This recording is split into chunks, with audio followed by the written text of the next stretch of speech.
ซุปเปอร์มาร์เก็ตนี่ว่าเมื่อหย่อนได้หนึ่งยันเลยไอ้น้องฮะตื่นแต่เช้าได้มื้อนี้พี่น้องเอ้ยออกด้วยงานเนาะนั่งมา3-4 มื้อเลยพี่น้องสบายดีพี่น้องสบายดีตอนเช้าๆเนาะน้ำแห้งมื้อนี้พี่น้องมื้อนี้ก็ตื่นแต่4 โมงเนาะกินข้าวกินน้ำแล้วก็เกียมเครื่องทาหัวหน้าเพิ่นมารัดเอาพี่น้องมื้อนี้ออกเวียกเบิดทุกคนเนาะ20 คนที่อยู่2หลังคาเพื่อน20 คน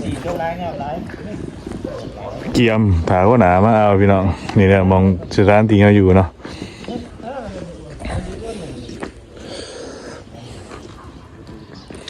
เดี๋ยวไปเบิ่งไปชดเหมือนกันพี่น้องว่าไฟสิถืองานแนวใดเนาะกับบ่ฮู้เด้อว่าหน้างานส่วนใดงานนักก็แม่นหัวผักบัวใหญ่นะหัวกระเทียมนี่เนาะที่นี่เดี๋ยวเนาะงานนักก็ได้เดี๋ยวเบิ่งกันวันนี้ว่าสิถืองานนี้ยังตอนนี้หัวหน้าก็มาหาพี่น้อง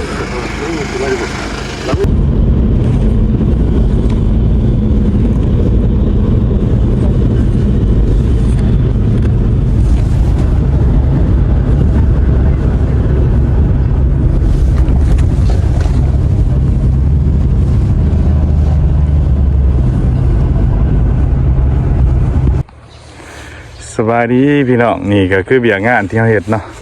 เขาก็บริถ่ายได้พี่น้องเพราะว่าเฒ่าแก่เพิ่นก็บ่อยากให้ถ่ายนะงานเฮ็ดเบียกเฮ็ดงานก็ถ่ายนี่บรรยากาศตอนนี้ดีพักหรือว่าดีเดกินข้าวเช้าเนาะ8 โมงครึ่งแม่นเพิ่นนี่แหละพี่น้องหน้าเบียกของเราเนาะกวดคุณคู่เนาะให้มันเพียงแล้วก็เพิ่นเสียมีดง่ามาโห้ยแล้วก็แล่นท่อมาทำการซะ10เท่าไหร่มาทำการทุกคนป่ะ12 คนยายกันเถอะหน่อยเดี๋ยวมองเนาะเมื่อนี้ไปกินข้าวอยู่เพื่อนเฒ่าแก่พี่น้องกับเหล่าโซจูพุระจอกมึนตึบเลยเดี๋ยวนี้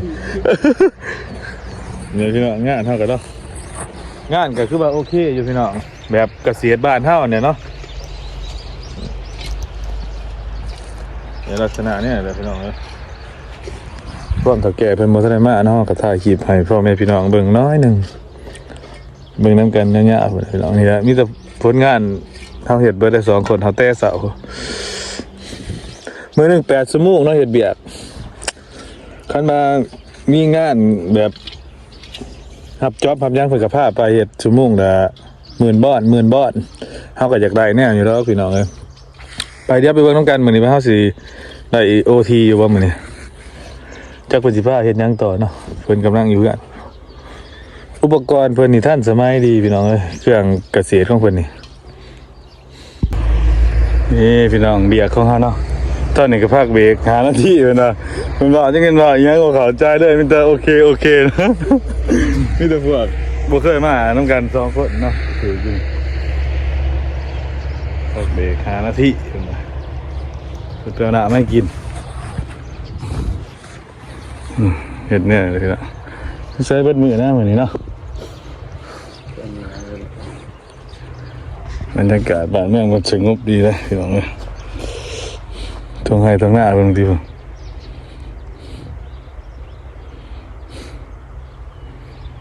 เพิ่นเบาจะเพิ่นเบาอีหยังเด้โอเคเด้อไอ้นี่ก็ได้พี่น้องเดี๋ยวสิถ่ายเบิ่งเป็นระยะเนาะตอนพักผ่อนเฮาจังถ่ายพี่น้องตอนเฮ็ดเฮาถ่ายบ่ได้เนาะถ่ายคลิป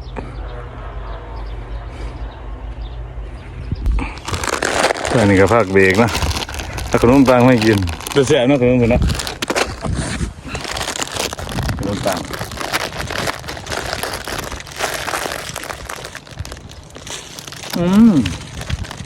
แซ่บนุ่มกับนุ่มข้างกันจีนุ่มแฉะไปพี่น้องเขาแก่นั่งแฉะไปแฉะปะ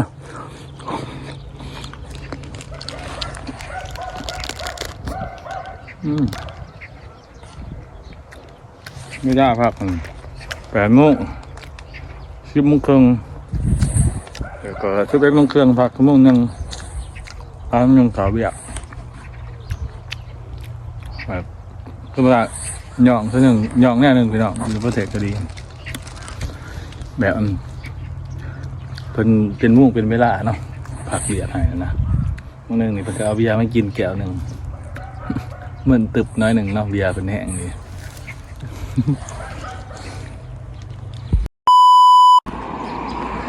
หลังจากขึ้นจะเบียร์พี่น้องเขาแก่ไปพามากินข้าวเนาะ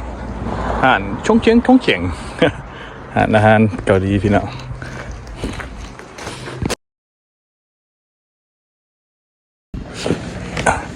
นั่งมาตะกินข้าวอยู่หานอาหารพี่น้องบาสกลก็ได้ไปถ่ายเบิ่งเนาะถ่ายน้อยหนึ่งเมนูอาหารมานี่เถ้าแก้วมาส่งอยู่เพื่อนเพิ่นแล้วก็มองที่เฮาเฮ็ดเบียกนะพี่น้องเพิ่นว่านอนชั่วโมงนึงเพิ่นถ้าก็เลยนอนซะนอนตากแดดนอนอาบแดดนี่โอ้ยนอนตากแดดนี่นาคาฟ้าไว้เด้อพี่น้องเอ้ยแพ้น้ำนึกว่าแพ้แดดยังวะหน้าดำเดียวเนี่ยดิเป็นป่ามันสิเฮ็ดจังไดไปเดี๋ยวไปพอกันตอนเฮาสิเฮ็ดเบียดตอนแรกมื้อนี้พี่น้องจักเพิ่นสิพาเฮ็ดหยังเนาะเบียกตัวเฮาเฮ็ดหั่นก็แล้วล่ะยังตอนแรกจักเพิ่นสิพาเฮ็ดหยังอีกเนาะเดี๋ยวไปเบิ่งไปชมกันเด้อเมื่อยแห้งพี่น้องเมื่อยแห้งเนาะส่วนขี้งัวบ่จักเนาะสองคนพี่น้องเอ้ยหลังจากกินข้าวแล้วมานอนพักผ่อนพี่น้องเริ่มงานต่อเนาะสิแล้วเกินกำหนดเด้อนี่คนงานของคนนั่นพี่น้อง2 มือ 2 ตีนนั่นนี่โอ้สิตัวไรแถว2 คนเฮามาวันนี้เพิ่งเบิ่งพี่น้องขั้นมาแล้วนี่เพิ่นสิพาไปใช้ต่อเนาะเบียร์เพิ่นก็เบิดได้อยู่นี่ก็แก้เพิ่นมาส่งพวกเฮาวันเสาร์นี่เนาะยังแถวหนึ่งสิพ่อเอาเราฝาแพะเนาะอย่างจะไปลกหงาอยู่พักหอมอยู่ดอกเทนเราขี่เทนเป็นขี่รถไปทีนึง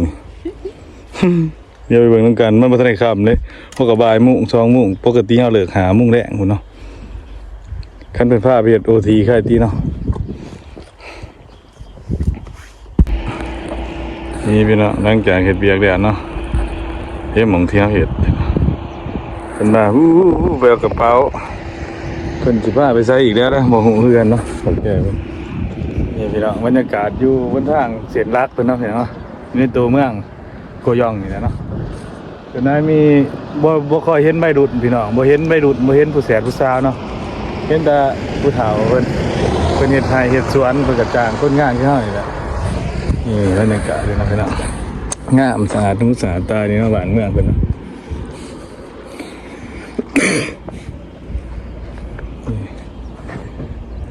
เฮาบ่ถ่ายได้บ่เห็นเพิ่นเอาเองเนาะเฒ่าแก่เฮานี่บรรยากาศเป็นเฮามันหันเฮาสตรอเบอรี่นะ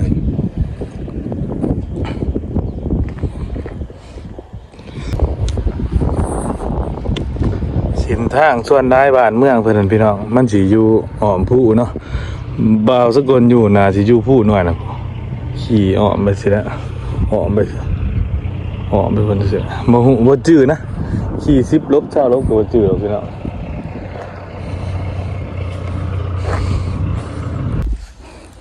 นี่พี่น้องตัดผ่าไม้เนาะมันสิได้เมื่อมันบ่ทันได้ฮอดมุ่งเมื่อบ่นาปะมาเฮ็ดอันนี้พี่น้องอยู่พวกห้องขึ้นเนาะบ่นาเพิ่นมาส่งเพิ่นก็ไปรับเอาคนเฮาก็เฮ็ดท่านี่พี่น้องแล้วพวกห้องขึ้นนี่พี่น้องมันบ่ซื้อฮู้พวกปลูกก็ได้นี่แหละชีวิตอยู่เกาหลีพี่น้องเอ้ยสิว่ามันอยู่ดีกินดีเฮ็ดซั่นจังซี่บ่แม่นเด้อพี่น้องเอ้ยมาเฮ็ดงานอยู่เกาหลีนี่ถูกใจเด้อถูกกระสร้างมันเนาะมันหลังจ่ายเงินกว่าอยู่ละพี่น้องเอ้ยสู้เอาเนี่ยเนาะ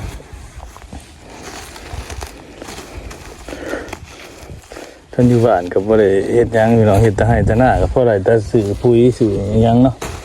ก็เลยมาสู่อยู่เกาหลีลองเบิ่งพี่น้องเอ้ยจักปีจักเดือน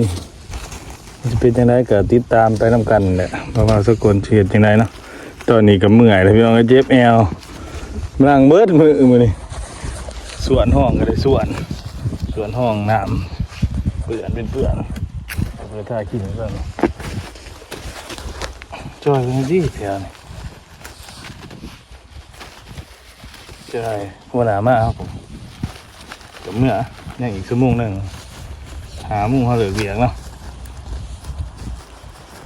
เนี่ยตอนนี้ก็ตัดผ่ามาเพื่อนนะพี่น้อง